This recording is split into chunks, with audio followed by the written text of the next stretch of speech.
திருவள்ளூர் தொகுதியில் நாடாளுமன்ற வேட்பாளராக என்னை தேர்ந்தெடுத்ததற்கு எனது காங்கிரஸ் பேரியக்கத்தின் தலைமைக்கும் மற்ற கூட்டணி கட்சியின் தலைமைக்கும் என்னுடைய நன்றிகள். திருவள்ளூர் என்னுடைய சொந்த தொகுதி, என்னுடைய அம்மா பிறந்த ஊர். நான் வளர்ந்ததும் திருவள்ளூரில் இருக்கும் பெருமாள்பேட்டில் தான்.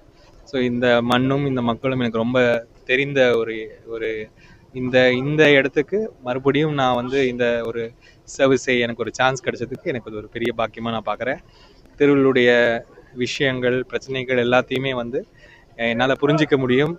அதை சரி செய்யும் அனுபவமும் அதை சரி செய்யும் விதமும் என்கிட்ட இருக்குன்னு நான் நம்புகிறேன். 10 வருஷமாக நான் சிவில் சர்வீஸில் ஒரு 3 மாவட்ட ஆட்சியராக இருந்திருக்கிறேன்.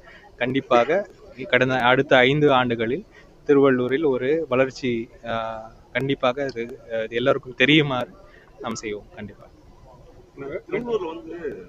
நீண்ட நாட்களாக இன்னும் முடிவடையாத பணிகள் கடைசியாக எம்பி செஞ்சு விட்டு அந்த பணிகளை மீண்டும் தொடருமா? நீங்க ஜெயிச்சதுக்கப்புறம் கண்டிப்பாக நீங்க ஏதாவது ஒரு திட்டம் வச்சிருக்கீங்களா? இல்ல, கண்டிப்பாக முதல்ல செய்த வேலைகளை செஞ்சு முடிக்கணும். அதாவது முன்னாடி இருக்கிற எம்பி அவர்கள் ரொம்ப கஷ்டப்பட்டு நிறைய விஷயங்கள் பண்ணியிருக்காங்க. அதை பூர்த்தி செய்வது, அது சரி செய்து முடிக்கிறது என்னுடைய ஒரு பொறுப்பாக நான் பார்க்குறேன். அதுக்கப்புறம் கண்டிப்பாக புது இன்ஃப்ராஸ்ட்ரக்சர் ப்ராஜெக்ட்ஸாக இருக்கட்டும், இல்லைன்னா நம்ம நிறைய விஷயங்கள் செய்யக்கூடிய வாய்ப்புகள் இருக்குது. நான் அதை ஒரு மெம்பர் ஆஃப் பார்லிமெண்ட்டாக மத்திய அரசாங்கத்திடம் எங்கே போய் என்ன ஃபண்ட் வாங்கி பண்ணணும்னு எனக்கு தெரியும். நான் அதை கண்டிப்பாக செய்வேன்.